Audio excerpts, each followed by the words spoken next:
Bona tarda. Benvinguts al debat sobre periodistes i xarxes socials, que és la segona sessió del cicle futur que organitza el Col·legi de Periodistes de Catalunya, juntament amb l'Obra Social de la Caixa. I aquest s'ha decidit morir en aquest precís minut. Jo soc la Carme Jané, soc periodista del Periòdico de Catalunya, cofundadora de Gatwoman, membre del Col·legi de Periodistes des que em vaig llicenciar i membre del BCN Media Lab. I seré la moderadora de la taula aquesta tarda. Tenim amb nosaltres dos ponents d'excepció, el Matthew Ettingham, que és editor del BBC College of Journalism, i el Juan Luis Sánchez, que és director del diario.es. Com un ve de Londres i l'altre ve de Madrid, hem pensat que millor, doncs mira, ens estalviàvem una mica de traducció per fer més àgil el debat i si us sembla bé el faríem en castellà. ¿Cap problema? ¿No? Vale. Pues buenas tardes. Matthew Ettingham es un periodista muy experimentado que ha hecho la transición al mundo digital pasando por todos los ámbitos. Comenzó su carrera escribiendo en un diario local, después hizo información médica y ha trabajado en radio, en televisión y en periodismo online. Lleva más de 17 años en la BBC, donde ha desarrollado la estrategia sobre redes sociales, primero en los servicios informativos y luego en toda la cadena. Actualmente es responsable de la Escuela de Periodismo de BBC y enseña a sus colegas cómo trabajar con las redes sociales y cómo utilizar el contenido que generan los usuarios para generar mejores informaciones. Juan Luis Sánchez, aquí más cerca, es otro todoterreno que comenzó con colaboraciones en emisoras de radio andaluzas. De ahí pasó a Canal Sur y a la cadena SER. Se forjó en proyectos digitales en la Expo de Zaragoza 2008. Esto pone tu currículum, ¿eh? Y aprovechó su experiencia para fundar Periodismo Humano, un medio de comunicación que pretende ser la voz de los que ven vulnerados sus derechos más elementales. Ha cubierto temas en Kosovo, en Sáhara, en Marruecos, en Turquía y es especialista en el 15M, del que ha escrito un libro que se llama Las 10 mareas del cambio, que os recomiendo, que está muy bien para entender todo el fenómeno del surgimiento de la eclosión de la sociedad civil en España. Actualmente es subdirector del diario.es, un diario que es básicamente online.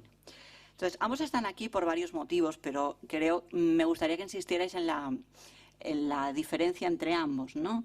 Uno viene de un medio tan sólido, tan asentado, tan referente en el periodismo mundial como es la BBC y ha impulsado el general, el entrar en algo más de sorpresa, más nuevo, como son las redes sociales y el social media. En cambio, Juan Luis viene de un mundo completamente distinto y prácticamente has hecho en tu carrera, y creo que las redes sociales han sido un aliado importante, ¿no?, para difundir, para presentarte y para entender el mundo, ¿no? Entonces, yo quisiera que entre todos nos planteáramos, con vosotros me refiero, ellos van a hacer una pequeña presentación, pero a continuación vamos a dar paso a debate y esperemos que haya realmente un debate sobre cómo las redes sociales se relacionan con el periodista, cómo el periodista se relaciona con las redes, cómo las redes y el periodista se relacionan con su medio y cómo está cambiando esto la manera de hacer periodismo, la manera de llegar a los lectores y qué periodismo vamos a querer hacer con ello. ¿Quién empezaba? I'll start in that case. First Okay. of all, Pues empiezo yo. I can apologise for my appalling Disculpo monolingualism. por mi It's monolingüismo. shocking to come over to Spain and Es raro venir aquí and a speak in España English, y so I hablarles do en apologise for inglés. that. I suppose I'm slightly relieved that it's Spanish, not Catalan, but Ni catalán ni español, vamos, but no hablo anyway. nada, aparte del inglés no hablo nada. Oh, sorry. Se está So, ocupando el sonido. how has social media changed journalism? For me, ¿Cómo ha cambiado el journalism. periodismo, For me, las redes speaking sociales? as a Pues, BBC journalist, you know, como we've periodistas got de la BBC, 90 nosotros years of diría que tenemos journalism 90 behind años us, de and historia you a nuestras know, the great espaldas. kind of ship of the BBC journalism sails serenely Ese on barco through que pretty much everything navega de that's thrown forma at us. serena, First of en all, fin, que radio, then lo sabemos television, ya then todo, the ¿no? internet, La televisión, and la radio, now the web, internet, y ahora now the kind of the social web. tenemos una serie de redes sociales que A nos little bit apoyan. closer, sorry. Más So, cerquita, ¿no? Pues sí.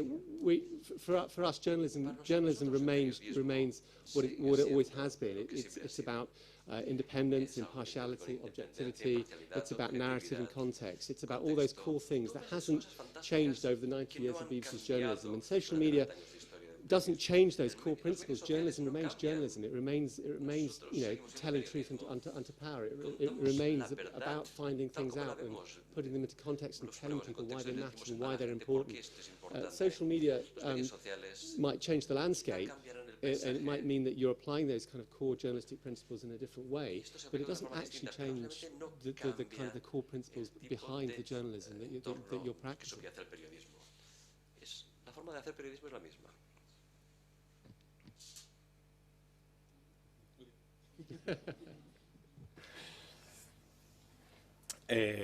Bueno, en el caso del diario.es, pues yo creo que se resume un poco con la frase de que el diario.es, o antes otros proyectos en los que he trabajado, no existiría si no fuera por las redes sociales.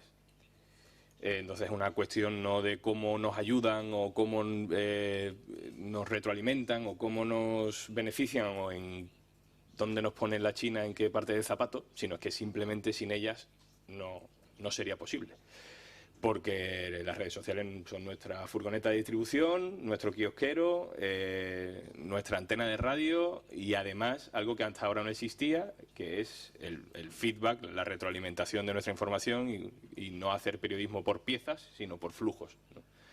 Cosa que cambia por completo, yo creo, mucho de lo que hasta ahora era nuestro oficio, ¿no? Antes estábamos permanentemente gestionando la escasez. Nosotros como periodistas sabíamos algo que alguien nos había contado y le pedíamos a la gente que nos pagara para contárselo, y ahora estamos gestionando la abundancia. Todo el mundo puede decir cosas, todo el mundo tiene la capacidad de ejercer su libertad de expresión, no solo como un derecho, sino como una práctica real diaria a través de Internet, ¿no? Y de múltiples formas, de organizarse incluso sin necesidad de la intermediación de los partidos, de los sindicatos, de los medios de comunicación como una institución más, sino que hay un flujo mucho más directo y de mucha más organizado mucho más en red, de una manera mucho más individual, que hace que haya muchísima construcción de contenido a nuestro alrededor, ¿no? Y ese contenido puede ser creíble, ese contenido puede ser difundido como creíble, puede ser contrastado por otros y al final del flujo queda algo que es informativo, ¿no? Y si en alguna parte de esa cadena hay periodistas o no, pues podremos analizar cuál es nuestro nuevo trabajo. Pero yo sí creo que las redes sociales nos están ayudando a tumbar algunos mitos del periodismo que se estaban sosteniendo muy fuertes por una especie de militancia en lo que siempre ha sido, pero que realmente había perdido mucha de su conexión con la sociedad. Evidentemente, las esencias del periodismo como metodología están muy vivas, pero hay cosas de formatos, tiempos, géneros, relación entre el periodista y la sociedad que creo que las redes sociales están desmontando por completo. Y ahí estamos aprendiendo un poco cuál es nuestro nuevo papel en ese ecosistema, viendo cómo aprendemos a hacer información desde la inteligencia colectiva y no desde el monopolio de la palabra, que era un poco nuestro negociado hasta el momento, ¿no? O sea que creo que sí, que se transforma bastante el oficio y creo que para bien. Por ejemplo, ¿en qué sentido organizan vuestra agenda lo que pasa en las redes sociales? O sea, cuando habláis de los flujos... Bueno, te contesto yo, sí. Sí, tonto tú, pero luego también le pregunto... O sea, la misma pregunta vale para Matthew. ¿Hasta qué punto las redes sociales, lo que va pasando, genera una agenda propia o condiciona vuestra agenda? Totalmente. No al 100%, porque cuando tú intentas llevar tu propia forma de ver el periodismo a la práctica, evidentemente tienes una agenda, tienes una intención.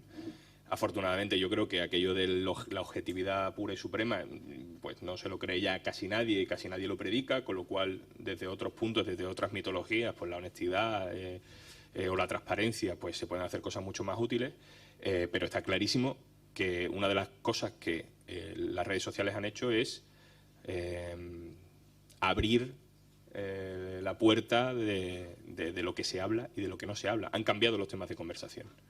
Desde el punto de vista de lo político, de lo social, de lo económico, las redes sociales están empujando a los medios a que hablen de cosas que si no fuera por esas redes sociales no se estaría hablando. Bueno, evidentemente por las personas que participan en ellas, porque las redes sociales en sí mismas no quieren nada.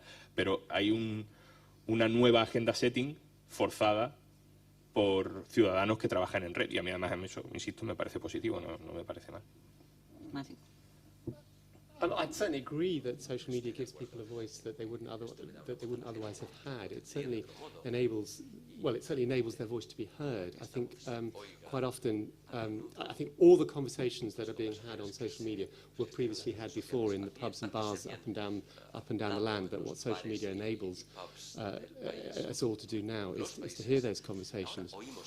I think you need to ask yourself some difficult questions there about who these people are, who is on social media, who is on whatever, whether it's Facebook or Twitter or whichever social network you're looking at, and really and take a very difficult view as to what people are, what is really being said. I can think of countless examples. Perhaps one of the most dramatic would be the coverage of the Iranian election in 2009, when if you'd covered that story entirely on social media, particularly on Twitter, you'd have been given the impression, you'd have reported the fact that the Iranian regime and Ahmadinejad was the most unpopular leader in Iranian history, when in fact it was completely the reverse. The power of Twitter was that it gave the Green Revolution a massive, disproportionate voice in the coverage of that story by Western media. So I think you have to ask some really, really tough questions about who is on social media, and it can really give those people a disproportionate authority and power over our journalism unless we're very careful. Sí, una qüestió de procediment. Algú deu tenir els auriculars fora del aparell, llavors se sent fora. Si els enganxeu, us sentireu vosaltres. Sisplau, si algú té preguntes, que aixequi la mà i pregunti. No us talleu, diguem-ne. Si no, jo vaig preguntant, però... ¿Puedo completar una cosa de lo que ha dicho? Por supuesto. Es súper interesante. Hay estudios, fundamentalmente en Estados Unidos, claro, que miden, que miden cómo se organiza el poder de influencia en redes sociales. Y es muy llamativo, por ejemplo, en el caso de Wikipedia, de la comunidad de Wikipedia, o en el caso, por ejemplo, del debate sobre la ley SOPA, que es como la ley SINDE, pero de allí, en redes sociales, en medios especializados en tecnología, etcétera, es muy llamativo ver cómo, según estudios, como por ejemplo de una persona de Barcelona que se llama Mayo Fuster, que está estudiando entre la universidad, creo que es la Autónoma, y la Universidad de Boston, que te dicen que en realidad la construcción del contenido parte de un 1% de esa red, de esa comunidad. Hay un 9% de usuarios que cogen ese contenido y hacen de prescriptores del discurso ante toda su red, y toda su red supone el 90% restante que retroalimentan, y para que nos entendamos, aunque no es así de simple, hacen los trending topics, ¿vale? O sea, de manera que en realidad no es verdad que las redes sean horizontales, no es verdad que las redes todos seamos iguales, y no es verdad que todos los usuarios se comporten en relación de igual a igual. No, en las redes sociales hay poder, hay lobbies, hay grupos que se organizan para hacer marketing, hay grupos que se organizan para hacer activismo, y creo que ya en los últimos años vamos teniendo claro esto, ¿no? Eso es así. Y además la cifra del 99% versus el 1% me parece especialmente poética por lo que significa también a la contraria, ¿no? Pero yo creo que a pesar de eso ser así y de tener mucho cuidado, y el ejemplo de las elecciones de la marea verde, que aquellos también se llamaba marea verde en Irán, es un muy buen ejemplo, a pesar de eso creo que Twitter acerca la opinión publicada a la opinión pública, no lo aleja. Es decir, antes la opinión publicada se generaba en lobbies de poder o que proyectaban un discurso que se generaba en 4 despachos y 3 agencias de comunicación o 4 lobbies. Ahora eso existe, pero hay una capa intermedia que creo que está acercando los discursos al común de la gente, que no es la realidad. Twitter no es la realidad, pero está más cerca de la realidad que los sitios desde donde se generaban antes los discursos políticos y las planificaciones editoriales, creo. ¿Qué porcentaje tenéis, por ejemplo, en Inglaterra de usuarios de Twitter? It's going up all the time. I just wanted to pick up on what Juan was saying. I don't disagree with with a lot of what you said, but don't necessarily agree with it either. For example, I mean, let's look at Syria, for example. 15% of Syria is online. 15%. And who are that 15%? And that, while it is perfectly possible for them to be examples and to be leading, and it is there's only 15% of the country, so they can't be giving a clear voice to the broader view of what's going on in Syria. 40% of Facebook users are in 5 countries. Again, it gives you a very disproportionate view. And most specifically, a very clear example of the really different agendas that you have on Twitter to anywhere else. While I absolutely hear what you're saying about it allowing conversation to bubble up, a quick anecdote from the BBC. That we have a right-wing party, or we had a right-wing party in the UK called the British National Party. They had a number of they still have a number of representatives at the European Parliament, led by a chap called Nick Griffin, and we have a program, a question time program, where the audience, the BBC One program, it has a huge audience and it has a huge following actually on Twitter, interestingly. And Nick Griffin was on Question Time for the first time for a long time. It was a massively controversial thing for the BBC to do, because he was a far right. He's a leader of the far right. He's kind of Jean-Marie Le Pen territory, and he was on Twitter. He was on Question Time, and he was rigorously questioned both by the panel and by the audience. And what was interesting to see was the different responses on different platforms to that hour-long program on BBC One. The BBC had at the time, this was a few years ago, the BBC at the time had its own message board called Have Your Say, which was quite a big brand at the time. That's kind of gone away now to an extent. But we gauged the reaction, the audience reaction to that program by, if we'd gauged it just by Twitter, Twitter itself was a lynch mob that night. Watching Twitter respond to the way that Nick Griffin was interviewed and questioned and harried by the audience, it was, hooray, Nick Griffin's been shown up to be the charlatan that he is, and his politics have been shown up to be shallow and nasty.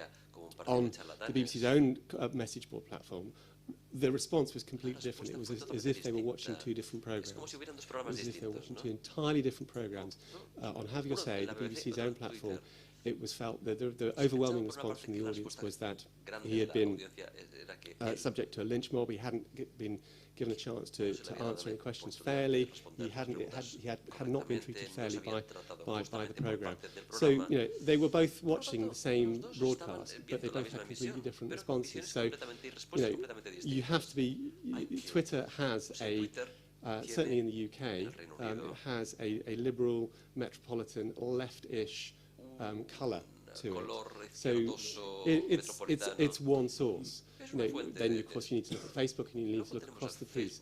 But it is and all of social media, frankly, is a source. It's not a gospel truth. It is just a source, and it is our job as journalists to engage with and inform and filter and discuss and decide and use that intelligently and articulately within our journalism. But we need to treat it as we would treat any other source, with skepticism.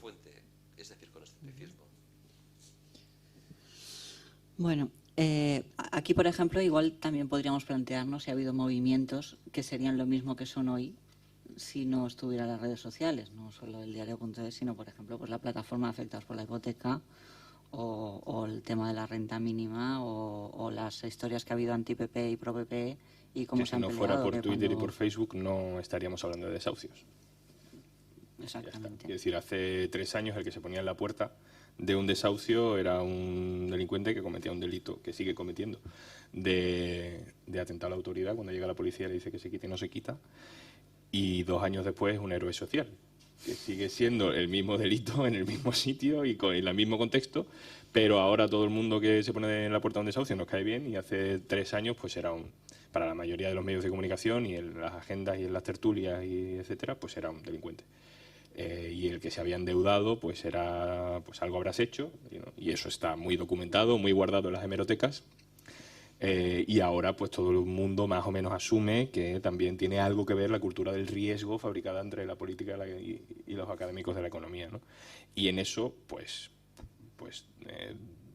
a algunos les duele más que a otros decirlo, pero desde luego en eso no tiene mucho que ver las instituciones y los partidos y los medios de comunicación, sino tiene que ver un trabajo de construcción del discurso, propaganda si quieres, por parte de gente en redes sociales, ¿no? Y que ante cierto éxito de eso, pues los medios han sido sensibles, ¿no? Desde luego, repitiendo lo de antes, con sus esquemas de poder y no comprando el paquete completo, ¿no? Pero lo que está claro es que están transformando la agenda setting, ¿no? Y que además hay una capacidad enorme de que determinadas comunidades generen sus propios medios de comunicación. Es decir, antes había un coste inasumible. Es decir, yo mañana no puedo montar la BBC, pero sí puedo montar el diario.es. Y hace 10 años ni podía montar la BBC, ni podía montar el diario.es, ni puedo montar absolutamente nada, ¿no? Es imposible. Entonces, ese salto cuantitativo también tiene mucho que ver con las complicidades que necesitas. Para montar un enorme medio de comunicación necesitas unas complicidades muy esclavizadoras, no sé si existe, pero nos entendemos, ¿vale? Exceptuando milagros como el de la BBC. Pero para montar un medio de comunicación pequeño, pues te puedes permitir ser infinitamente más independiente. Y el hecho de que sea sostenible es gracias también a las redes sociales, con lo cual acabas haciendo temas que solo son posibles porque tu modelo de negocio ya no es de la industria de siempre, sino un modelo de negocio o de sostenibilidad o de vamos a ir probando, que está inserto en un esquema totalmente nuevo, ¿no? Y eso facilita nuevos discursos también. ¿Habéis notado, por ejemplo, que en esta agenda que se va creando hay una agenda paralela en Twitter a la que quieren los grandes medios? O sea, habíamos hablado, por ejemplo, del tema de los desahucios, pero a veces no tienes demasiada historia, demasiada presión de tus propios que luego te financian para decir, pero habla de esto, sí. o tira. Claro, pero yo gestiona? prefiero la tiranía de los lectores a la tiranía de los anunciantes. La frase le ha quedado bien, ¿eh? Bueno. ¿Nadie tiene preguntas? Venga.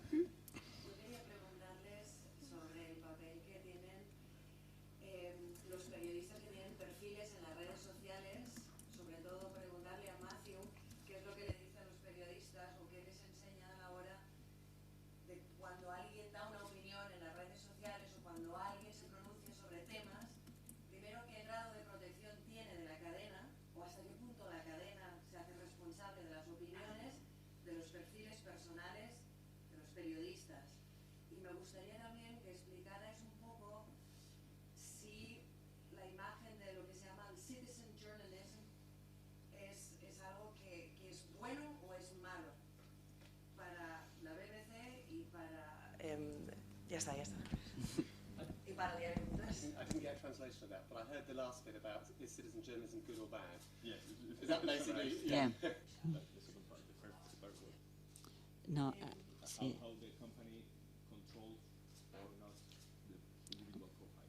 Yeah, what you can say on the see, this is one of the issues I propose you. Yeah. What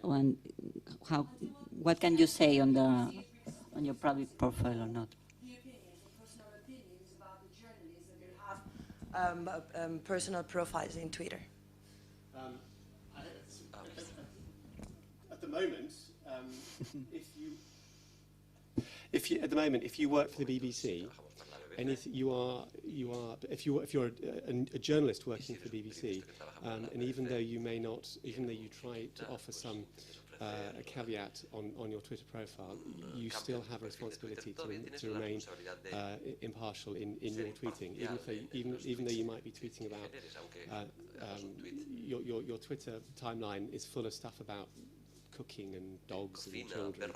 You know, if you then start tweeting about politicians, that is really not acceptable. When you join the BBC, you actually sign a contract saying that you will do nothing that will threaten the impartiality of the BBC in your role as a journalist. There's a very famous BBC journalist called Andrew Marr who described, he joined the BBC about about 15 years ago from newspapers where he was a Labour supporting a left of centre columnist. And he describes very eloquently how, when he joined the BBC, his organs of impartiality were snipped from him and are stored somewhere in the basement of a broadcasting house in Formaldehyde. And that's pretty much our view. Now, it's a really, really interesting question because I spend a lot of time talking to colleagues from the BBC's World Service. And a lot of those journalists are very, very eminent journalists, but they are often expat journalists. They've left Iran or they've left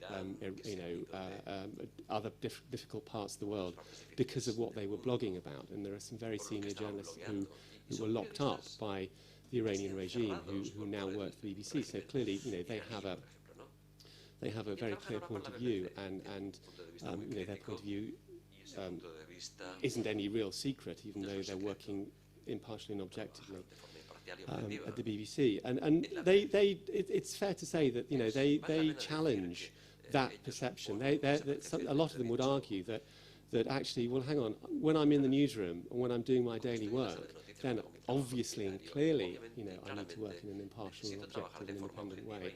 However, in my own personal and private life, why can I not say, why can I not, articulate my own views? Now, the argument against that is quite clear, because it would affect, if they're known as being in support of a particular political stance, it clearly would make them as individual journalists and the BBC News organisation, it would put them at risk of charges of bias, because you'd be making, you would be making, or at least look as though you were making editorial decisions based on personal bias. But it's an interesting argument, and one that I think the growth of social media will continue to challenge, this idea that, that the openness and transparency that social media is bringing on all our journalism, I think will, may well at some point start challenging that particular perspective. En nuestro caso, si hubiéramos firmado que no podíamos dar nuestra impresión sobre temas políticos, sociales de todo tipo en Twitter, estaríamos todos despedidos hace tiempo.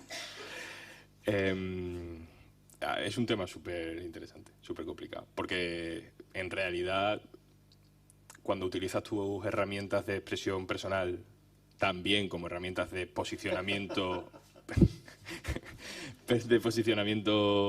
profesional, ¿no? Es decir, no, esto es mi cosa personal, pero fírmame con mi cuenta de Twitter que la gente me siga. Esto es mi Twitter personal, pero entro en los debates con no sé quién y me pongo en la bio que soy periodista tal, para que cuando yo entre en los debates la gente vea y me siga. Al final juegas ese doble juego y te puedes acabar quemando si al final del cuento dices, no, pero es que es mi herramienta de comunicación personal, de la misma manera que aunque tu cuerpo sea tu herramienta de comunicación personal, pues si eres un periodista de cualquier medio de comunicación y te subes a un meeting a decir lo que estás diciendo es mentira, pues a la vista de todo el mundo también influye sobre tu trabajo, ¿no? Entonces, un debate súper complejo. En nuestro caso no hay conflicto, o no tanto como lo podría haber en cualquier otro medio de comunicación. Nosotros somos un medio que tiene unos valores muy claros, muy transparentes. Nunca hemos dicho que hacemos un periodismo basado en la imparcialidad y la objetividad, porque no creemos en ella, creemos en la honestidad, en el rigor, eso sí, y en la transparencia. Pero todo el mundo tiene muy claro que el diario.es hace el periodismo que intenta hacer, esquivando determinadas etiquetas, pero no despojándose de valores e ideas, y los asume como propios y los hace, ¿no?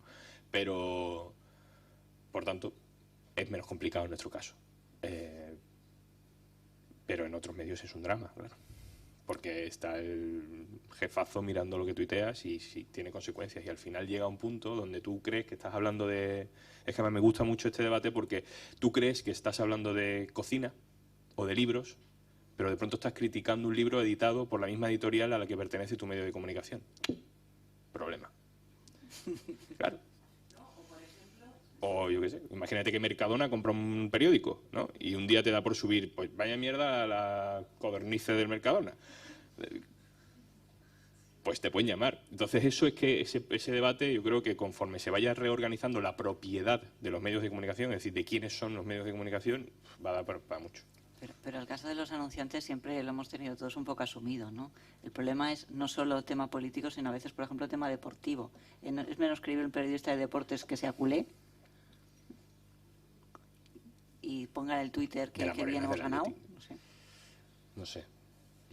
O sea, no, me refiero, solo quería introducir el tema porque hay otra escuela, que es la escuela americana, que es tú di lo que tú eres y por lo tanto yo soy transparente. El rollo Will McAvoy, ¿no? De soy republicano. Exactamente. Pero Yo explico mis principios, son estos, si usted quiere me escucha. Sí, yo también. Y si no, frente al modelo BBC, que es, no, nosotros somos imparciales completamente, ¿no? ¿Esto cómo se mantiene en redes sociales? Porque claro, es muy difícil. O sea, vamos a ver, ¿estamos los periodistas condenados a tener un Twitter solo de titulares?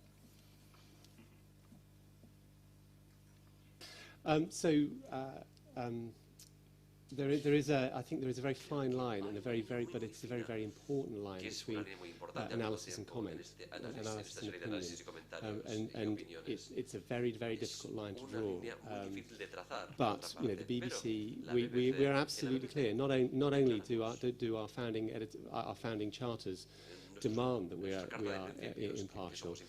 By law, broadcasters in the UK have to be impartial. We don't have the luxury that Fox News has, and MSNBC have in the US, where partiality is kind of what they're selling. We can't do that. We are not allowed to do that by law and by charter. It is a very it can be a very difficult line to tread, and many people have fallen foul of stepping over the line from analysis to opinion. But it's something that we strive very hard to do every day, speaking with a very large BBC hat on. The sports journalism point you made is a really fun point, because there was an incident earlier this year. A big rugby team, the British Lions, is a massive, it's a hugely important rugby tour that went over to Australia. And the coach was Warren Gatland is a New Zealander. He picked and he's the Welsh coach. He picked a largely Welsh team for a British Lions team. It was a UK-wide team. And the BBC's chief rugby correspondent absolutely laid into him. Absolutely, it was a disgrace. It was an outrage. It's appalling. These are words that he used in his reporting. And we were all kind of quite shocked, because we felt, certainly I felt, that did step over the line from analysis into opinion and comment. But sport is an interesting area. I mean, certainly the BBC would feel that sport is an area where perhaps, a little bit more, you can actually, nudge a little bit more into opinion. And while I think it probably made his press conferences with the coach of the British Lions rather tricky for the next few weeks. I mean, he got away with it editorially and journalistically, but it was an interesting one. That wasn't on Twitter. That was on our own platforms. That was on radio and on the website. Muy clara, pues bueno, no puede ser tan dañino. Y esto se ha visto en las redes. ¿Más preguntas? ¿Sí? Espera que llegue el micro, que si no, no te oyen. Siguiendo con el mismo tema, quería saber si los periodistas de BBC tienen permiso para publicar en Twitter o en redes sociales bajo un avatar o un seudónimo.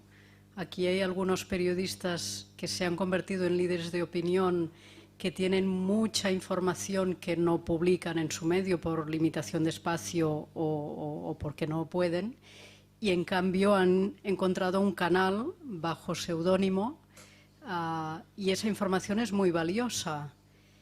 La pregunta es si lo tienen permitido, si existen casos, y en cualquier caso, ¿cuál es su opinión? Well, I mean, we would not encourage that kind of behaviour, no, because pseudonyms can be found out. I mean, if you're uncovered, if you're writing fictitiously, writing under a pseudonym or writing anonymously, you will be found out. You will be. You will be at some point. And there are numerous examples of anonymous bloggers not working for the BBC, but who have written high-profile blogs, and they've been rumbled. And as a result, all kinds of things happen. And if you were tweeting or blogging under a pseudonym or anonymously,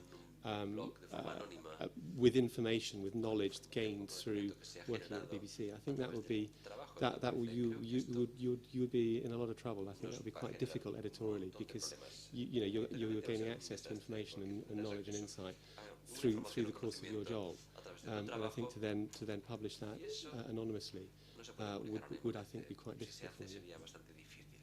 But we encourage all our journalists to tweet. Either if they're correspondents, we encourage them to tweet. If they're working journalists who don't appear in front of camera or who don't write, Twitter and all social media is a fantastically valuable tool, and we want all our journalists to be on there doing journalism on social media, because it's a hugely important tool, as we've been discussing. But not anonymously.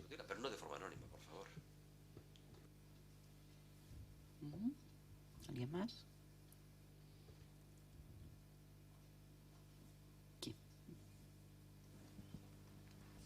No, yo diría que en realidad todos los movimientos sociales en todas las etapas históricas han tenido que aprovecharse de las tecnologías disponibles que había, ¿no? Esto es una constante histórica y evidentemente ahora pues se aprovechan las que hay y mañana se aprovecharán otras, por supuesto.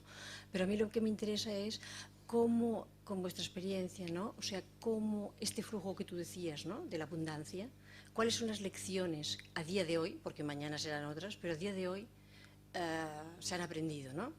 En la línea de la honestidad y en la línea también de la independencia, ¿no? Un poco. O sea, ¿qué lecciones podríamos aprender con ya los tiempos que llevamos, ¿no? Pero concrétame un poco, porque si no se me puede No, ir quiero decir, o sea, desde el punto de vista tú decías, lo que se ha de hacer es manejar la abundancia, ¿no? Ahora tenemos esa abundancia, vamos a esos flujos. Y yo pregunto, con la experiencia que vosotros tenéis, o sea, ¿cuáles son las aportaciones que hacéis con vuestras herramientas? ¿No? O sea, si tuvieras que decir estas, ¿cuáles serían? O sea, ¿qué se aporta en frente a otros medios más convencionales, ¿no? No sé si me explico. Sí, no, sí que estoy viendo cómo construir. Sí. Está pensando. Eh, El problema de la inmediatez de la red social, que te exige una respuesta. mira, esto me ayuda. A ver, hay un... O sea, es inevitablemente... Venga, empiezo otra vez. A ver, a mí lo que me interesa realmente, y creo que es una cosa que deberíamos asumir entre todos, y hay mucha gente que ya lo hace, por supuesto, es que lo importante aquí, sobre todo si queremos recuperar la credibilidad de nuestro oficio, no es pensar en el puesto de trabajo, ya sé que esto es como herejía ahora mismo como está la cosa, sino en la información como servicio público. Es decir, cómo cuidamos entre la sociedad y la gente que profesionalmente nos podamos dedicar a administrar ese recurso, la información como servicio público. Es un bien común que tiene la sociedad, igual que la sanidad, igual que la educación. ¿Cómo hacemos para cuidarlo? Y creo que el salto que han hecho los médicos y el salto que han hecho los profesores, y creo que está todavía por dar por parte de los periodistas. ¿Por qué? Porque si planteamos continuamente cómo es nuestro trabajo, en qué vamos a trabajar, quién me va a dar de comer y cómo voy a afrontar este debate, tendremos toda la razón del mundo, porque evidentemente tenemos que currar y tenemos que comer, pero estaremos dejando fuera del debate a la única gente que puede salvarnos, que es la gente que reclama información de servicio público. Entonces, a la hora de manejar la abundancia, esto es fundamental. Es decir, ¿sobre qué te apoyas? Te apoyas sobre una red de gente que se está expresando continuamente en redes sociales, pero que está reclamando que tu trabajo vaya en consecuencia con lo que dices ser. Que te apoyes en ellos para hacer información de servicio público. Ahí se producen un montón de cosas derivadas. Riesgos, lo que hablábamos antes. Pues que gente que cuando te está pidiendo información de servicio público, en realidad lo que te está pidiendo es periodismo de trinchera. Y que le des la razón. Es decir, primer riesgo, el espejo de Blancanieves. Gente que quiere que le digas permanentemente lo guapa que es, lo estupendo que es, o el pelo tan bonito que tiene. La razón que tienes. ¿Vale? Eso es un peligro de la abundancia. Que la gente se organiza para reclamarte que digas algo que no es verdad. Que ni siquiera es verdad desde un punto de vista de la honestidad. Que no es que no. Que es imposible. Por lo tanto, el riesgo que corre, si toda la agenda setting queda en manos de lo que diga la red es la lucha de propaganda sin cuartel hasta la batalla final.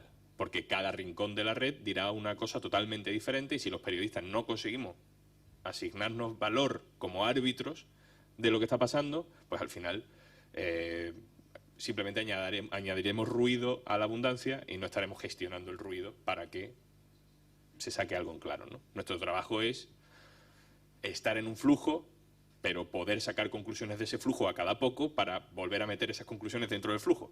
No estar retroalimentando el flujo todo el rato, porque entonces estamos retroalimentando la propaganda, ¿no? Y es muy complejo. Yo personalmente llevo unos años haciendo periodismo sobre unos temas que están muy candentes desde el punto de vista social, muy candentes desde el punto de vista de redes sociales, de sociedad civil, de movimientos, de no sé qué, y es muy complicado relacionarse, ¿no? Y estar ahí cerca, pero a la vez un paso lejos, pero a la vez que la gente entienda que los medios de comunicación ya no son la vanguardia de las ideas, porque ya la gente puede construir sus propias ideas a través de sus propios canales y somos nosotros los que tenemos que ir un paso atrás. Construye la legitimidad que yo voy, no me pidas que la construya yo.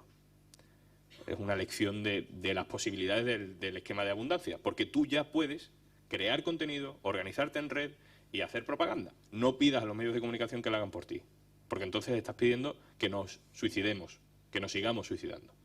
El trabajo de los medios de comunicación, aunque sea hacia una sensibilidad y con un foco hacia un sitio, que no digo que no hablo de objetividad, no puede estar tirando del carro de una idea o de un grupo de ideas o de un activismo o de un partido o de un sindicato o de una idea de construcción nacional, lo que sea.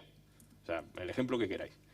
Se construyen las legitimidades y el medio de comunicación que está inserto en esa comunidad intenta profesionalmente, porque es lo único que puede hacer, dedicar 8 horas a intentar entenderlo y explicarlo y devolver eso a la comunidad. Y que la comunidad haga lo que quiera con eso y que te diga que no tienes razón. En fin, es una cosa mucho más tensa. Antes los periodistas estábamos en una atalaya, dábamos nuestra verdad y a lo sumo entraba un oyente por teléfono. Ahora ya no.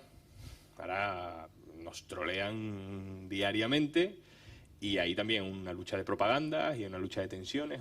No digo que no haya riesgo, pero yo creo que la construcción final es mucho más honesta, mucho más sensata, mucho más rica, tiene mucho más matices, mucho más corregida, no te puedes equivocar tanto. Los periodistas nos equivocamos mucho, nos equivocamos todos los días, pero ahora sabemos cuando nos equivocamos y si no corregimos, porque ese orgullo tal nos hace creer que seguimos teniendo razón, pero si ese señor se llama Juan y no se llama, tú dices que se llama Juan y no se llama Juan, se llama Pepe, y hay 100 personas que te lo están diciendo en Twitter, si no corriges, es por esta cosa soberbia del periodista que nunca se equivoca. Y antes pues a lo mejor ni te enterabas. No sé, es que esto da para un montón de cosas. No sé si te estoy contestando, pero... Sí. O Matthew, ¿tienes algo que Yeah, piensas? I think absolutely. I mean, there is always somebody who knows more about a story than you do. There always is. And in the olden days, that would be you might listen to the radio and go, he's wrong. I know that. I happen to know that he's wrong. And then 3 days later, you get back to writing a letter. You'll post it. It'll finally arrive in the in tray of the editor of the program a week later. He might read it 3 days after that, and a month later, there might be some kind of conversation about that piece you did a month ago. You got that fact wrong. And it would have just completely disappeared. Now, it's instant. It's instant. And that's really scary for an awful lot of journalists who've been brought up in ivory tower fortress journalism. It's really scary. I mean, because we are rightly accountable for our journalism instantly and immediately. And I think that is a fantastically exciting and creative position to be in. It means that we have to get it right. And that's got to be good for journalism because, not only do we have to be right about our facts, we have to be right about the story that we're telling, that we built around those facts, and that we are connecting with the audience in a way that is relevant to the audience. I mean, a big story in the UK for the last 5 or 10 years has been for a long time has been immigration. It remains a big story. It's a big story right now, today and yesterday in the UK. I think we at the BBC have recognised that we could perhaps have done better in telling that story about and understanding where our audience, where parts of our audience were on responding to immigration stories. And I think we got away with it for a long time because that voice wasn't allowed to bubble up because we didn't have social media and we only had letters to the editor or cartas al official editor. channels of complaint. But now we have social media, we know right away what our audience thinks about our journalism. And we know, how we can deal with the issues that matter and are relevant to our audience. And I think that makes our journalism, or should make our journalism, stronger and better. And it's scary for an awful lot of journalists that have been brought up before social media, because they're used to fortress journalism. They're used to standing on a hill and broadcasting and telling people what they know. Now they're exposed, and they're and the quality of their journalism is up for grabs, and I think that's great.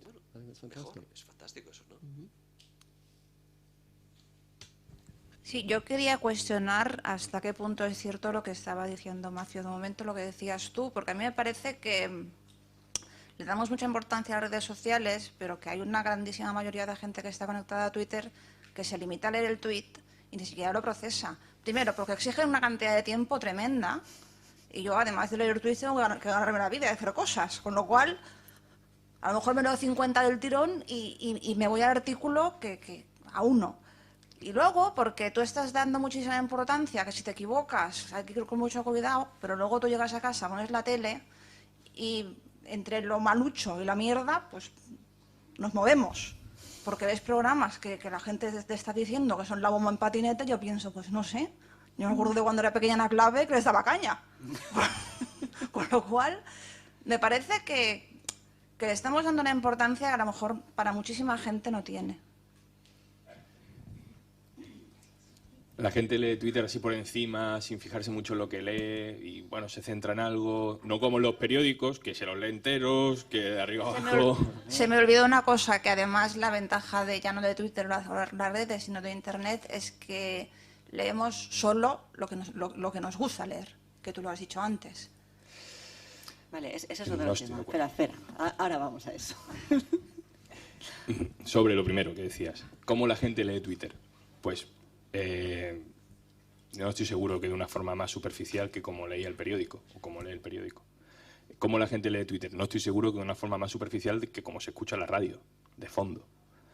Y ya si lo comparas con la tele, pues es mucho mejor informado en Twitter que a través de 2 gatos se mueren tras tirarse de un muro y ahora caso Bárcenas. O sea, todo así junto y tal, ¿no? Yo, sinceramente, creo que hay una especie de gran mantra sobre la superficialidad de Twitter y Facebook, sobre todo Twitter, que no comparto en absoluto, porque no hay nada más profundo que un enlace, y Internet es un enjaldre infinito de información donde la gente puede estar durante horas, y creo además que aunque nos pueda la ansiedad, la profundidad, es decir, que los periodistas a veces pensamos que realmente la gente consume los medios de comunicación tradicionales de una manera que no, y sin embargo tendemos a pensar o a comparar la idea de que sí, que en Twitter todo el mundo lo hace de manera instantánea. Y yo creo que no. O sea, sinceramente creo que no. Porque, y además esto nace de una cosa que yo le tengo particularmente mucha manía, y es comparar el periodismo de Internet con el periodismo de papel como si fuera el único periodismo de verdad. Es decir, la radio improvisa, no solo es instantánea, sino que improvisa. Y nadie se le ocurre decir que Iñaki Gabilondo, o quien sea, no hace periodismo cuando improvisa. Y no hay nada más inmediato que una improvisación. Por tanto, Twitter es mucho más comparable a la radio y mucho más comparable a la televisión que a la prensa de papel. Pero a nadie se le ocurre decir que la radio y la televisión no son periodismo. Estamos permanentemente comparando el periodismo digital con el periodismo de papel, cosa que creo que no es riguroso. Bueno, no, o sea, por alusiones, yo que vengo de la prensa de papel, yo creo que hablábamos de periodismo en general.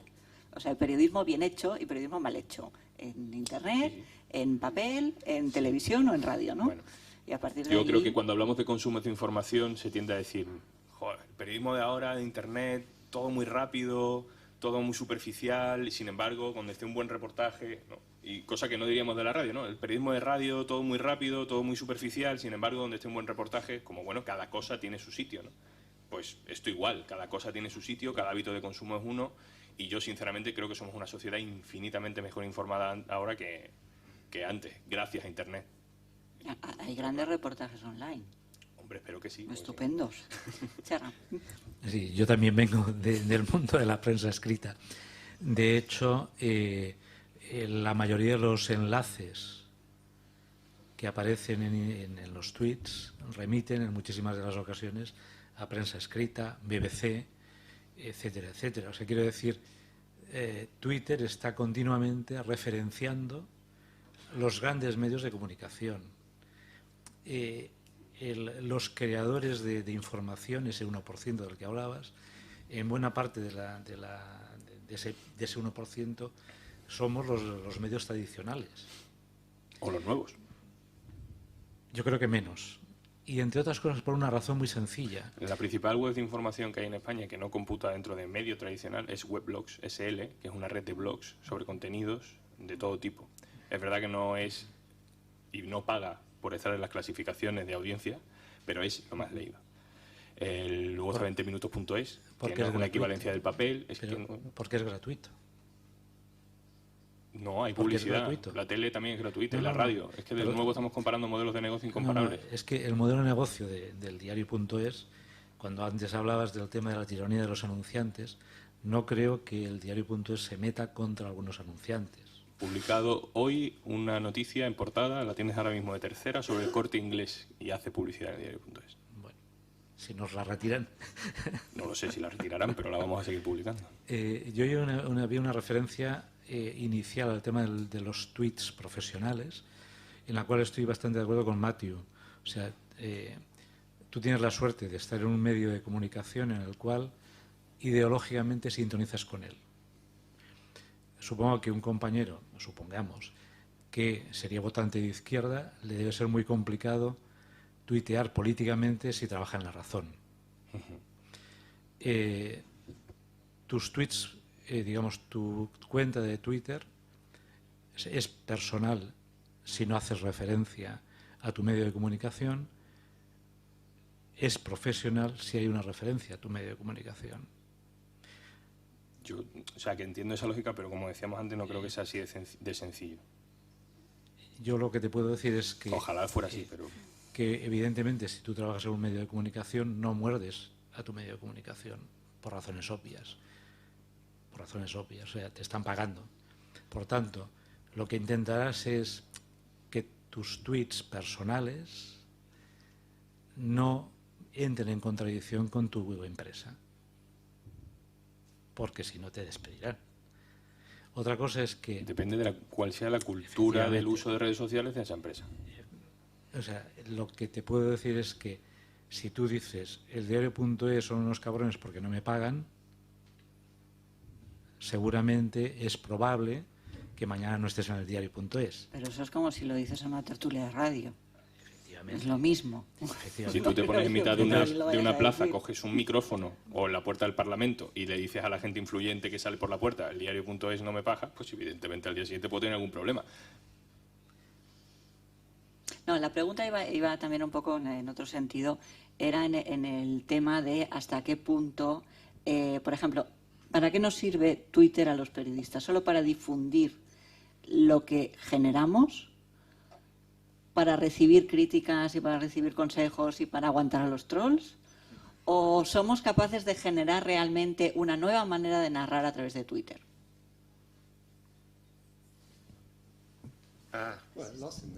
Por hablar de Twitter, pero a ver, lo estamos centrando mucho en Twitter, igual habría que expandir también un poquito a otras, pero vamos con ello. I mean, I think that we're going through, in terms of mainstream media's relationship with social media, we're going through it. It's a journey we're going through. Speaking from the BBC's point of view. Our initial response was very, very standoffish. Why would we want to be involved in social media?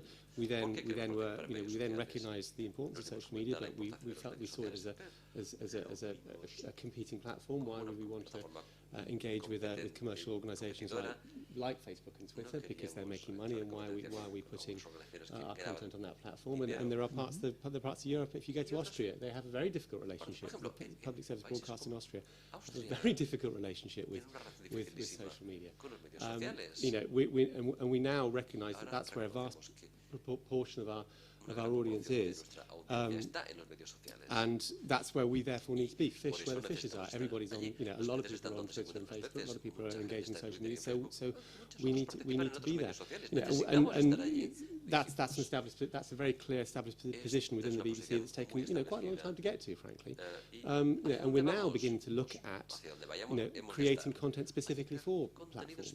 You know, we in the last few weeks, the BBC has launched a YouTube channel where we are creating content specifically for YouTube, and that's quite a. It's not like that isn't license fee funded. That's funded by the commercial arm of the BBC.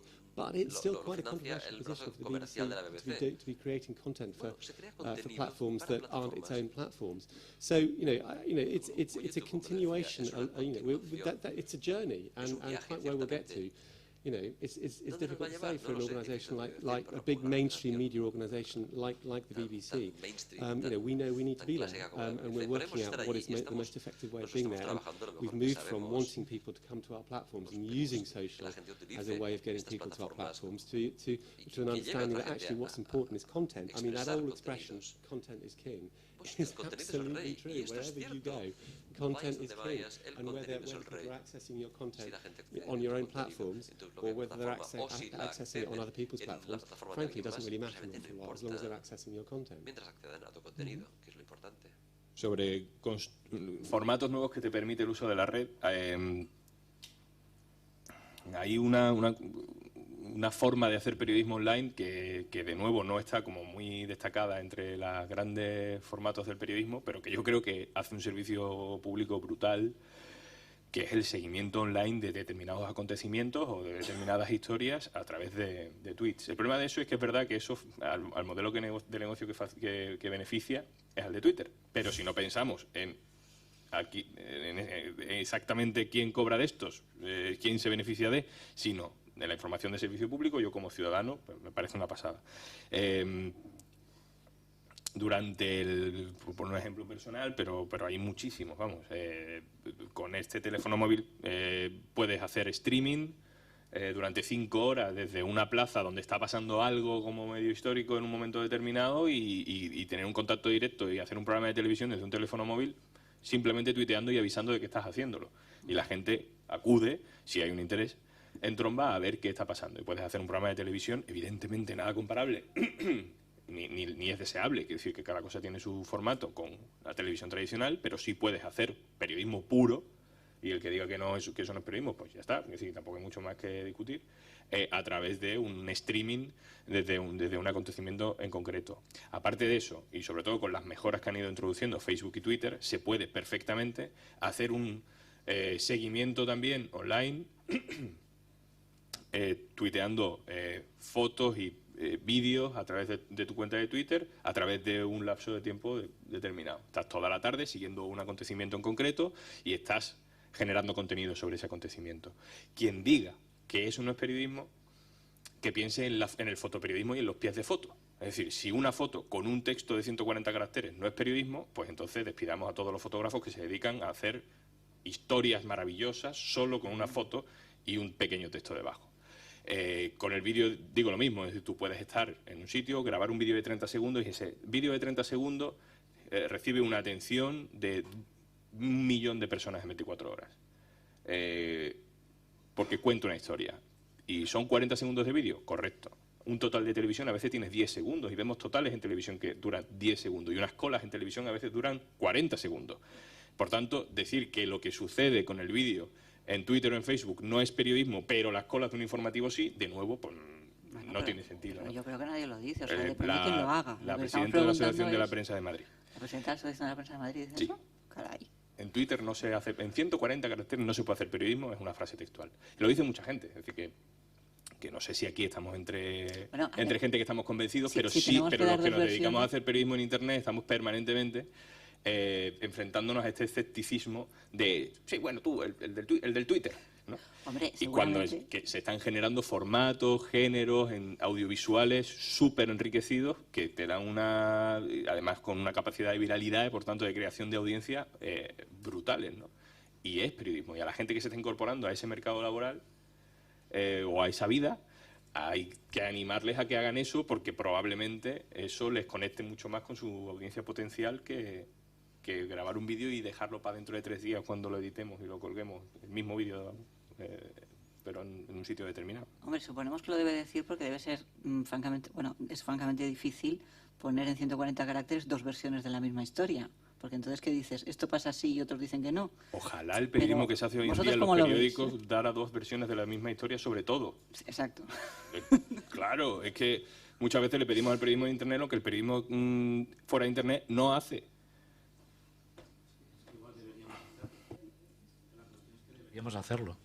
Perdón, o sea, es aquello de volver a las esencias del periodismo. O sea, hagamos periodismo. Sí, pero tampoco seamos fetichistas de determinadas cosas. Yo hago una foto aquí y la subo y ya está, ¿no? No tengo que decir, aquí hay tanta gente, pero ahí fuera no la hay. Es decir, no todo tiene dos caras y hay cosas que sí se pueden contar así. O sea, yo lo que te comento, y quizás de aquí viene el paralelismo prensa de papel y prensa de Internet, o periodismo de Internet, es por el tema de que está escrito, digamos, lo lees, ¿no? Y que hoy un tuitero decía, yo no leo más allá de 800 palabras. Yo, por favor, para explicar las cosas necesito más. Y evidentemente más de 140 caracteres. Una crónica de radio no tiene más de 800 palabras. Una crónica de televisión no tiene más de 800 palabras. Y nunca hemos dicho que eso no es periodismo. Yo no he dicho que no sea periodismo. O no sea buen periodismo, o no se puede hacer periodismo así. Aparte de que cuánta gente pasa del titular y el lead en una noticia de prensa. Eso es otro problema. Es el mismo. No es el mismo problema. A ver, por aquí. Yo creo que sí. Os pegáis luego. Por aquí. ¿Alguien veía ahí sí, no? ¿No?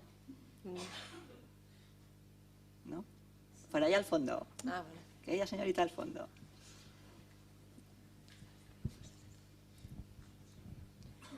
Que, bueno, estabais hablando antes de la abundancia de información en las redes sociales, pero claro, las redes sociales son medios sociales y son instantáneos. Entonces, me gustaría que nos dijerais algunos consejos para gestionar el tiempo para los periodistas que utilizan como fuente los medios sociales.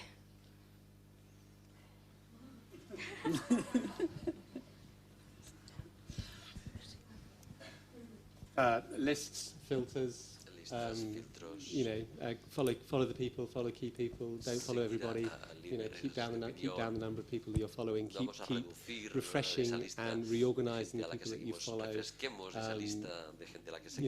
All of that. Just filter. Filtremos y filtremos más todavía. Este es el consejo que te puedo dar. Y queda con ellos a tomar una cerveza de vez en cuando para darte cuenta de qué es lo que no te cuentan en Twitter.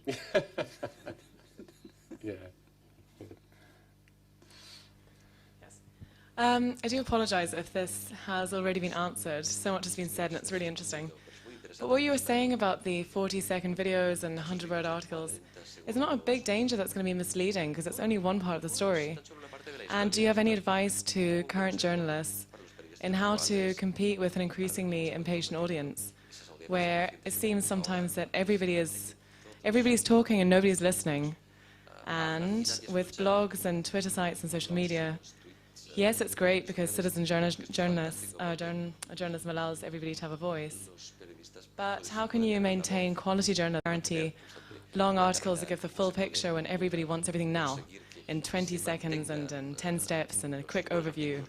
Do you have any advice? That's really, really well put. I think that's absolutely the challenge. I mean, what we're doing, the demand for now means that what we're not doing is what we're doing is breaking facts. Or factoids or half-truths. We're not actually, that's not necessarily journalism.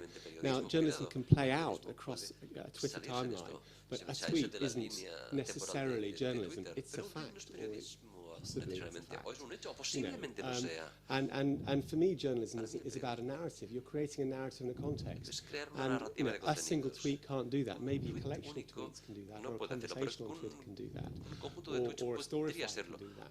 But this demand to get to break the story on Twitter first is poner la historia en challenging because the Twitter, expectation en primer lugar, is implica un reto that, porque you know, for la mainstream expectativa is that we do that. es que hay que But hacerlo. where is all that underneath stuff? Where is all that ¿Dónde context está and todo narrative aquello que and analysis? subyace? I mean, it's Ese interesting, contexto, ese in some análisis parts que se of puede in hacer. America, En América, there is a en resurgence of sitios long-form journalism, a se ha reaction hecho against some of this investigación en stuff. cuanto a esto y se ha reaccionado. Now, I think Twitter is, I love it, I love Twitter, it's incredibly powerful. Twitter es muy But poderoso. it presents different kind of Pero challenges. presenta And I distintos think, you know, tipos for de me, retos. what Creo I que para I mí, try to go lo que back me all the gustaría, time to the algo que me gustaría founding volver principles es los of, you know, principios of fundacionales kind of de nuestra BBC profesión. journalism that we Periodismo talked de la about right at the very BBC que beginning, comentábamos al which principio. is, you know, independence, Es impartiality, objectivity. independencia, objetividad, Journalism is about imparcialidad. storytelling. You know, El what do we periodismo call, tiene que what ver do we con do? We contar write a historias. story. Escribimos una It's about historia, telling a story. It's not contamos una about historia, facts. no It's not about hablamos de this happened, hechos, this maybe no happened. hablamos de que It's esto va a what does ocurrir, it mean? esto What is va a that ocurrir, context? sino de lo que And you significa can, el you know, contexto. absolutely. Y Part of that is, you know, parte de todo esto the competitive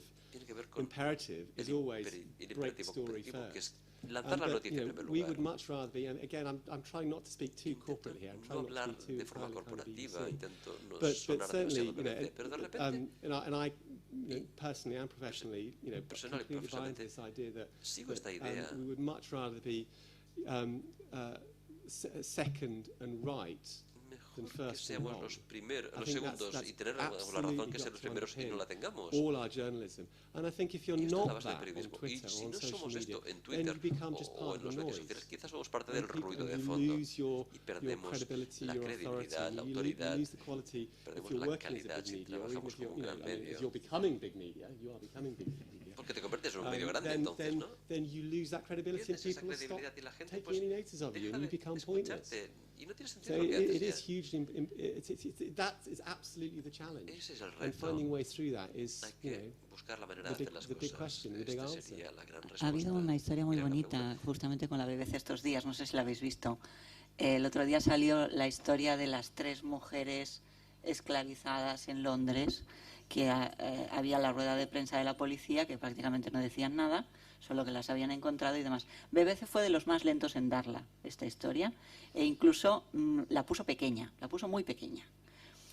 Pero al día siguiente, o 2 días después, BBC daba la historia de verdad y contaba lo de la secta maoísta y explicaba todos los detalles. Esto es la grandeza, ¿no? Del periodismo británico, el periodismo en este caso de la BBC, ¿no? Fue un ejemplo bonito. ¿Alguien más? ¿Alguna pregunta? ¿No? Otro tema, por ejemplo. Las redes sociales generan demasiado el entrar dentro de la propia ideología. O sea, puedes moverte solo dentro de tus acólitos. Alguien me ha apuntado antes. No necesariamente, pero sí necesitas una comunidad. Puede ser una comunidad interesada en comida vegetariana. Puede ser una comunidad interesada en política. Y dentro de política, pues, todo el abanico. Y puede ser una comunidad interesada en reportaje narrativo de formato muy largo, ¿no? Es decir, si no fuera por las redes sociales, Jotdown no existiría. Porque gracias a las redes sociales, Jotdown tiene una marca y por tanto vende revistas y genera audiencia. Y Jotdown tiene extensiones de reportajes y de entrevistas que no tiene un medio de comunicación, un periódico, nunca, ningún día, ninguno. Bueno, algunos aprendimos a cortar, que eso también está bien. Eso también está bien. Pero vamos. Pero si hablamos de largura, igual, es decir que yo no necesariamente tu comunidad tiene que tener un punto común que sea de ideología y rotar alrededor de eso. Puede ser muchísimas cosas.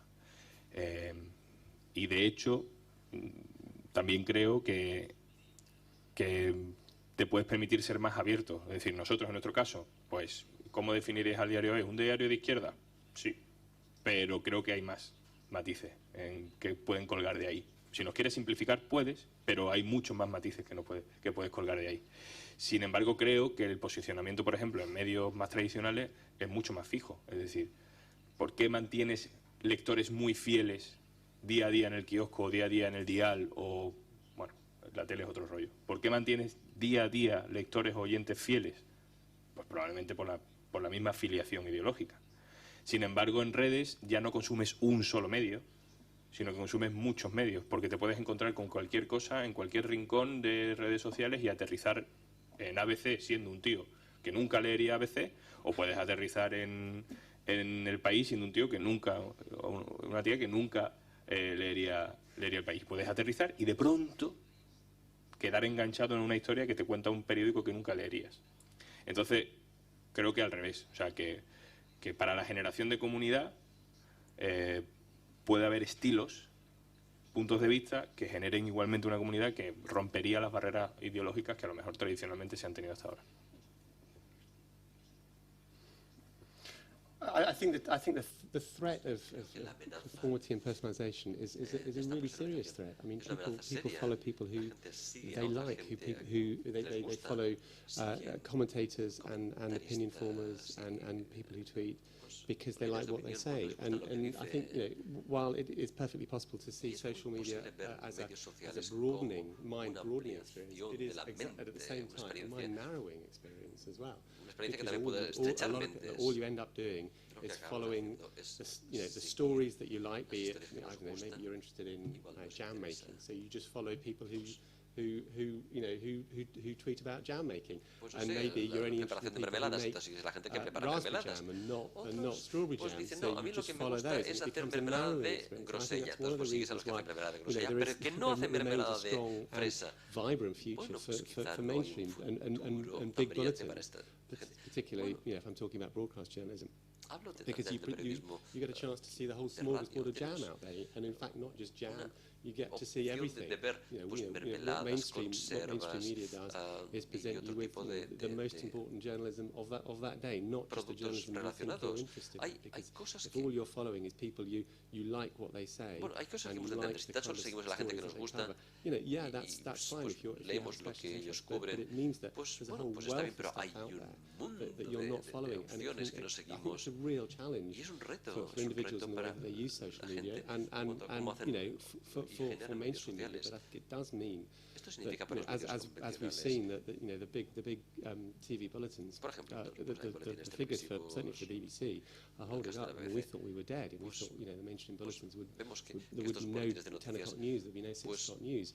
A few years ago, but now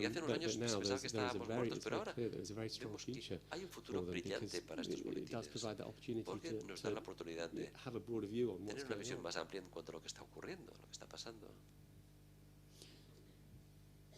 Una cuestión. Hemos hablado de Twitter, nos encanta a todos Twitter, muy bien Twitter, pero ¿qué otras redes sociales pueden ser provechosas para un periodista? ¿O de cuáles se puede explotar?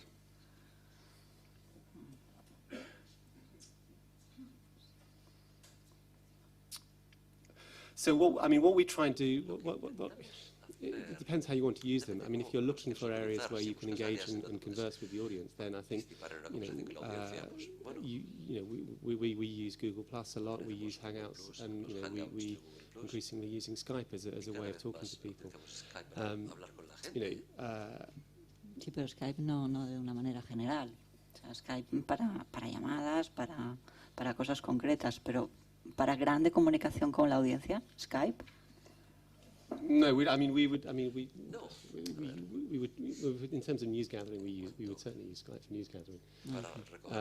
But the main reason for that is because it's secure. I mean, I don't just mean robust, I mean secure as well, or it's securer than other forms of communication. If you're talking to people in difficult parts of the world,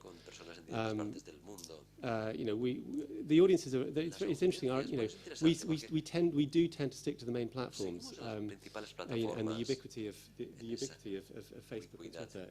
Whereas previously Orkut, for example, or might have been a big platform in some parts of the world, Facebook is taking so we do tend to stick to the main platforms. We notice that Google Plus, we do use Google Plus. We use a little bit of Pinterest, but we focus our energy on where the main traffic is, and the main traffic is around Facebook and Twitter. El tráfico principal está en Facebook y en Twitter.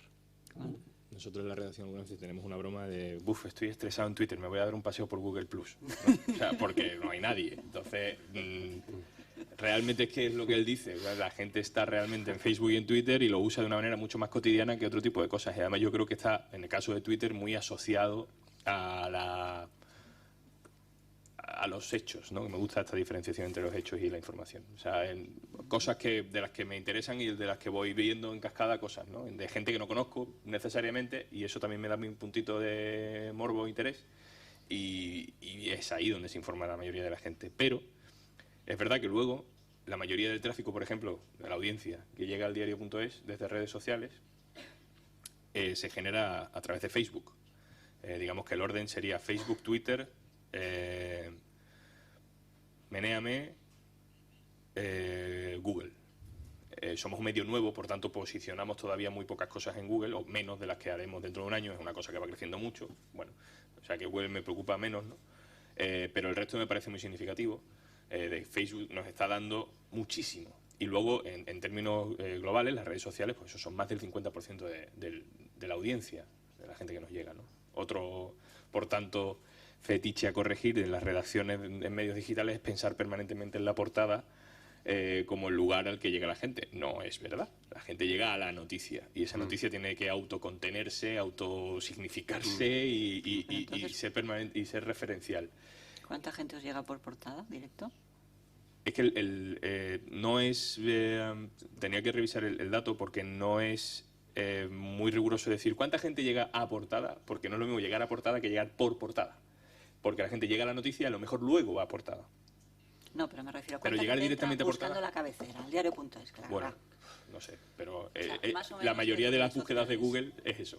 Ah, vale. O sea, la gente llegan pone a el diario.es Google, pero en la barra de buscan el Google para luego que le sí, salga claro. diario.es como primera opción, ¿no? Bueno, Pero porque no la sé si gente- tú tendrás la más gente datos. entiende que Tendría la- que mirarlo. Sé que la mayoría, como sabemos que la mayoría viene de redes, el otro 50%, pues algunos vienen del boletín electrónico que tenemos, de adelanto para socios, etcétera, y del tráfico directo sube porque cada vez haces más marcas y la gente va a ver qué cuentas, pero desde luego nunca será proporcionalmente mayor que lo que nos llega de redes sociales. Aún así, volvemos de nuevo a entrar en un debate donde si nos despojamos de cómo nos ganamos la vida con esto, entramos en territorios donde podemos aprender un montón de cosas que a lo mejor nos ayudan a ganar la vida con esto. Porque claro, la gente está en Twitter y en Facebook y son dos canales que generan audiencia sobre tu medio. Si tu medio depende de la audiencia, pues tiene sentido que solo estés en Facebook y en Twitter. Pero ¿qué pasa con Pinterest? ¿Qué pasa con Tumblr? ¿Qué pasa con sitios, con YouTube? Sitios donde la gente puede consultar tu contenido no sobre tu página, no sobre tus servidores, no generándote audiencia, pero sí consultando tu contenido. O sea, ¿cómo vamos a afrontar el hecho de que estamos generando contenido que se va a redistribuir a través de redes sociales que no generan tráfico, pero sí generan repercusión?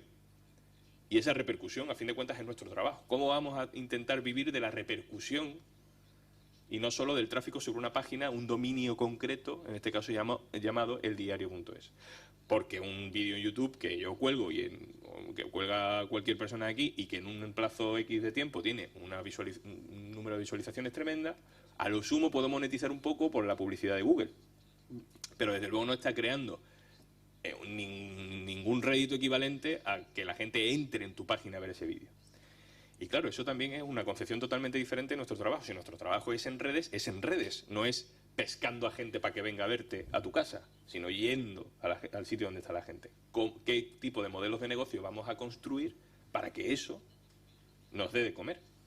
Porque es lo que va a seguir pasando. No tiene sentido ir con un cazamariposas por ahí intentando convencer a la gente de que venga a tu casa, sino que se trata de ir a contarle las cosas a la gente donde la gente está. Do you use Reddit at all? Do you get any joy from Reddit? Reddit, not at all. No, porque creo que Reddit tiene versión en español desde hace muy poco. Aquí y no. está muy Sí. poco. Pero una red social que he mencionado, Menéame, es el Reddit español. Okay, fine. Sí, o sea que tenemos, no sé si de Menéame nos llegará un 9%, una cosa así de tráfico. Si puedo entrar y enseñaroslo. No, porque And, no va la and, wifi. and that's framed exactly like Reddit, because I mean we're struggling. Reddit's really hard to get into. Currándonos muchísimo para ver dónde entramos. Es muy poderoso. In the States. It's Estados Unidos. Menéame durante bastantes años ha generado, cada vez que hacías, todo el mundo sabe lo que es más o menos Menéame, una portada de Menéame, es decir, estar en el top de esa red social, te generaba antes 40.000, 50.000, 60.000 páginas vistas fácil. Yo creo que ahora es menos porque la gente está en otras redes sociales, ha bajado un poco. Pero aún así, hacer portada en Meneame te puede dar de 2.000, 3.000 a 20.000, 30.000, 40.000. Pero es muy curioso porque no está relacionado siempre ni con el número de meneos, es decir, con el número de votos, ni con... es que en realidad no hay una relación directa entre el número de votos y el número de visitas porque hay gente que vota cosas que no visita. Es decir, quiero que se sepa, me doy por enterado con este titular y este pequeño párrafo y quiero hacerlo circular. Que titular y primer párrafo, que eso en la prensa contaba como lectura. Titular y primer párrafo, que eso en los muros de Facebook está sucediendo, de gente que no entra, porque se da por enterada con titular y primer párrafo y los comentarios de la gente que hay abajo, y ya se da por informada. Podemos decir que superficialmente, sí, pero está llegando, tiene un impacto informativo que no estamos midiendo para nuestro trabajo.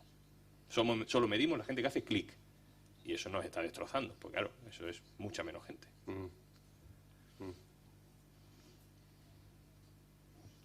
Y lo bueno es que encima lo comparten. Claro, lo comparte, la gente la gente te hace de furgoneta. ¿Alguien más? ¿Alguna preguntita? No. Oye, y por ejemplo, ya sé que muchas veces tampoco es lo que a ellos más les interesa, pero hay el tema de los jóvenes, los más jóvenes, los adolescentes, que en muchos casos ya no están ni en Facebook, porque Facebook es aburrido, Twitter vale, pero que están en sus propias redes. ¿Vale la pena entrar en eso o esperarse a que crezca y a ver qué red sale?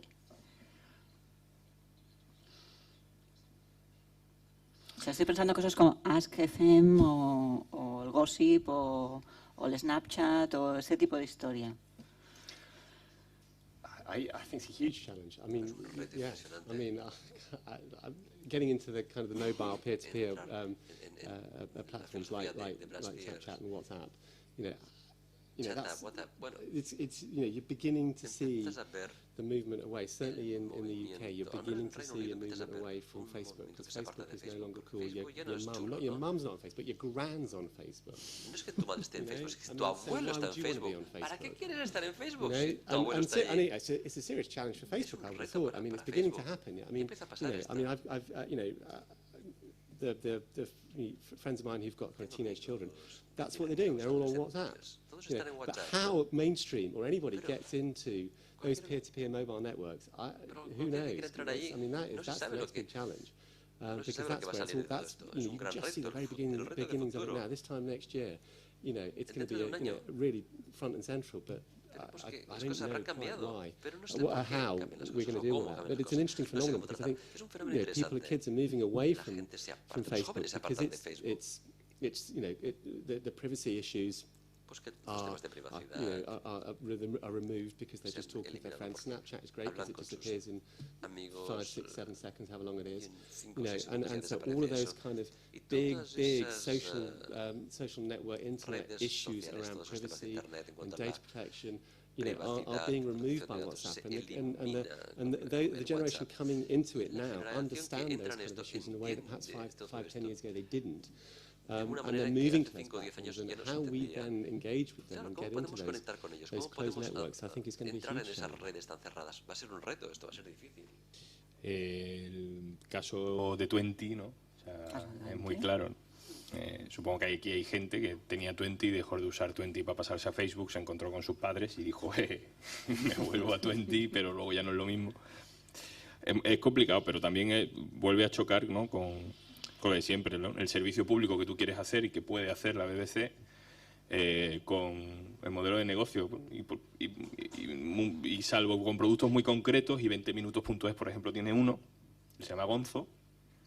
En las direcciones de los medios de comunicación no se piensa mucho en los adolescentes, sino es para un suplemento muy especial, para venderle una cosa muy concreta de música, para que vaya a los conciertos, cosas muy concretas. Entonces yo creo que tardaremos mucho, porque como hay que revisarlo todo y hay que ver cómo hacemos todo lo demás, pues llegar hasta los adolescentes. Pero imaginémonos, ¿no? ¿Por qué no? O sea, ya sé que es una tontería, ¿no? Pero un gran grupo de WhatsApp donde haya un periodista que informe a un grupo de WhatsApp determinado sobre determinadas cosas. Bueno, pues antes cuando hablábamos de boletines electrónicos nos parecía una tontería y ahora los boletines electrónicos para alguna gente son su modo de vida, que mandan información muy gota a gota a determinada gente y es un modelo de negocio. Hay una aplicación supongo que en Android también está y desde luego en el iPhone está y supongo que también en otro soporte, que se llama Circa, que es una pequeña aplicación que te cuenta en un formato para el móvil determinadas historias que si te interesan te puedes suscribir a ellas y cuando haya una novedad te sale una alarma en el móvil sobre ese tema. Entonces imagínate que te interesa matrimonio homosexual en el mundo, ¿no? ¿En qué países se regula o se prohíbe el matrimonio entre personas del mismo sexo? Bueno, pues ahí te puedes poner, bueno, me gusta este tema en concreto, mándame un aviso cada vez que haya alguna novedad. Entonces hay un equipo de periodistas que no hace un medio de comunicación y luego hace un resumencito para una aplicación móvil, no, hace la aplicación móvil, solo la aplicación móvil, y es una foto, 2 párrafos o un párrafo. Luego se puede profundizar en el tema, pero bueno, en fin, probarlo porque si lo explico no tiene ningún sentido. Está muy bien. Y luego te quedas enganchado a ese tema y dentro de un mes te sale un globo. Oye, que en Argentina ya se pueden casar. Y entras y te interesa. Entonces, también por esta cosa que hablamos de la segmentación de los gustos, que es verdad que tiene un riesgo, y por tanto de la segmentación de los periodismos, yo creo que por ahí hay muchísimas cosas que explorar. Sí, porque a veces sorprende cómo se gestiona la innovación desde los medios innovadores, ¿no? O sea, cómo tú decías, nosotros nos hemos crecido sobre las redes sociales, eso es parte y tal, sí, pero cuando las redes te cambian, ¿qué haces tú contigo mismo, no? Igual es el nuevo futuro de... Hay que volverte a plantearte qué es lo que haces. Que llevamos un año nada más. Venga, más preguntas, últimas preguntas. ¿Nada? Venga, otra. Espera, que viene el micro. Yo lo que quería preguntar, que es que antes de mis preguntas se ha quedado colgado lo del citizen journalism. Lo que quería preguntaros es que para Matthew y para ti, supongo que habrá como un poco de diferencia de opinión. Para Matthew, si es una amenaza o es una muleta que te ayudará, o la figura del citizen journalism, ¿cómo lo ve la BBC y cómo lo veis vosotros? Citizen journalism is a really, really good thing. It is not a threat. buena, It should no not es be una seen as amenaza, a threat to no debería ser vista mainstream como una journalism. It is amenaza, ni mucho complementary menos, es to un mainstream journalism. complemento del periodismo. It adds a voice that una voz otherwise wouldn't necessarily que necesariamente de otro modo be out there. We, the no BBC does a lot of sería work with local, hyperlocal journalism. People reporting on their street, people reporting on their local hospital. We need to work with them and support them and encourage them. It doesn't threaten, or it should not be seen as a threat or a challenge, but it's a really, really good thing. Como una cosa negativa, es una cosa muy buena. Yo creo que hay como 2 debates que siempre salen cuando se hablan de periodismo digital, periodismo internet y tal, que es la brecha digital. Hay gente que no está conectada, cuánta gente que en términos internacionales nada que decir, porque evidentemente no se puede uno hacer una idea de lo que pasa en Ghana según la gente que está conectada a internet en Ghana, no tiene sentido, ni en Siria, ni en...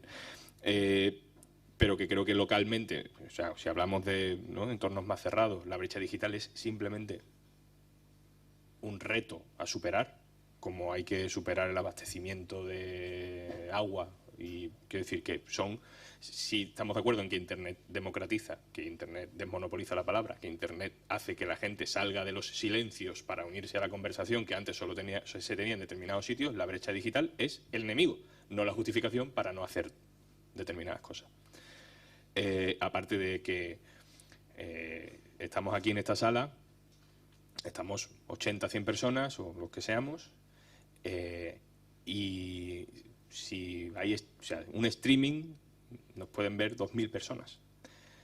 La brecha analógica es bastante más inconveniente, porque solo la gente que esté en Barcelona hoy a esta hora y no tenga nada que hacer y pueda acercarse aquí, no tenga ninguna responsabilidad familiar para hacerlo, ninguna enfermedad o ninguna lo que sea, puede estar aquí hoy. Sin embargo, gracias a Internet, esto se puede ver mañana y lo pueden ver miles de personas. Luego, al final, acabamos echando la culpa a la brecha digital cuando la brecha digital hace más accesible la información a la gente, no menos. O sea, perdón, Internet hace más accesible, no menos, rompe la brecha analógica. Si pensamos en términos de brecha digital, brecha analógica, la analógica mucho más restrictiva. Y el otro debate es el tema del periodismo ciudadano, que creo que no aporta mucho, o sea, que realmente me cuesta ver ejemplos reales de amenaza del periodismo ciudadano a los grandes, a los periodistas. Me cuesta mucho. Creo que el periodismo ciudadano fue un concepto que se lanzó en su momento y que rebotó con mucho, o sea, hubo mucho miedo de rebote, pero ni el periodismo ciudadano ha sido lo que iba a ser, lo que se dijo que iba a ser. Es decir, es un poco de ficción. Se le podría haber llamado otra cosa y nos hubiera dado menos miedo. Es verdad, si lo hubieran, en vez de periodismo ciudadano, lo hubieran llamado mediaactivismo, nos estaríamos quitando de en medio un montón de problemas. Porque realmente para una persona compartir una información en redes sociales hay básicamente, no sé, puede haber muchas razones, pero una es de denuncia, luego activismo ciudadano online, que puede ser creíble y ¿no? Un testigo o una persona que se va a un sitio para denunciar algo y lo comparte con su gente, con la gente que le lee. Bueno, pues ya está, mediaactivismo o gente que dice cosas en la red. Y luego están los periodistas en paro que dicen que son periodistas ciudadanos, pero en realidad lo que están haciendo méritos para que... ¿vale? Y eso es lo perverso, muy perverso. Pero son, ¿no? Hay experiencias del tipo eso, yo periodista, que la mitad de los que eran yo periodista eran periodistas de verdad, de gente que mandaba sus fotos a ver si la publicaba el medio de comunicación en cuestión y así haces méritos para luego decirme ha publicado no sé quién y vas. O sea, toda esa perversión, que yo conozco a muchos amigos que han estado en eso, creo que es muy minoritaria. Y luego la amenaza del periodismo ciudadano, pues creo que no existe. Y si alguien cree que el problema es de eso, de periodismo ciudadano, de intrusismo laboral y de este tipo de cosas, es que creo que es quitar el foco del problema, que es que hemos perdido la credibilidad. Y si nuestro trabajo se puede confundir con el trabajo que haría cualquier ciudadano de la calle, el problema no lo tiene el ciudadano en la calle, lo tenemos nosotros. ¿Cómo recuperamos ese valor? Pues desde luego no machacando al tío que sube una foto en Twitter, sino viendo hacia dónde hacemos que lo que nosotros hacemos sea más rico que lo que hace una persona que sube una foto en Twitter, sea cual sea su motivación. Y estoy seguro que si le preguntas a esa persona, ¿está usted haciendo periodismo ciudadano? Le va a decir, ¿qué? Vuélvete a la Facultad de Comunicación y déjame a mí en paz, que estoy viviendo mi vida y subiendo fotos a Twitter. Porque en realidad creo que es un debate como metaperiodístico, basado en una ficción de un modelo de negocio que nunca funcionó, porque ya no hay medios de periodismo ciudadano, no existen. Redes de blogs de los grandes medios de comunicación no han funcionado y al final ves gente compartiendo cosas en sus redes sociales personales. Creo que no hay mucho conflicto, mucho menos del que se dice, mucho menos del que se piensa. Really quickly, because we're over time. En aras del tiempo. The growth of citizen journalism for me is as much as a result of a response to the failure of mainstream media. Es el resultado It's filling in a gap fallo because we're not reporting local stories, we're not reporting stories about what have you, and there should be citizen journalists and mainstream journalism should be working together in a partnership because they're doing stuff that matters to their local community or to their, whether it's a geographical community or it's a community of interest, and they're doing stuff that mainstream doesn't have the resources, the time, or the space to cover, and it's hugely important. I mean, I'll finish with this one story to tell you exactly what I mean. There's a story about, there was a girl, the 9-year-old girl in Scotland who started a blog as a school project about a school lunch, and she would take a picture of her school lunch and posted it to her blog. It was a school project, and it was basically about the fact that school lunches weren't very good. And it got picked, and so she was doing this school project, and she was getting a bit of interest from the teachers in the school, saying, good for you, well done, that's really good. And it got picked up by the local press, and the local press did a story on it, and it got picked up by the national press, and it got picked up by the BBC, and it went global, it went viral. This poor little 9-year-old girl in a little school in Scotland taking pictures of her school lunch. You know, she was for about 24 hours. She was told she wasn't allowed to blog anymore about her school lunches. Then they realised that perhaps wasn't such a good idea. It wasn't a great response. But in the end, you know, everything was sorted out. Quality of school lunches improved. She carried on blogging, you know, and we all moved on. I mean, that's why, and it's a really good example of how citizen journalism and mainstream are not a threat to each other. They're complementary, and they should be. No afecta, sino que complementa. So, gracias a todos y muchas gracias Matthew, gracias Juan Luis y nos vemos en la próxima.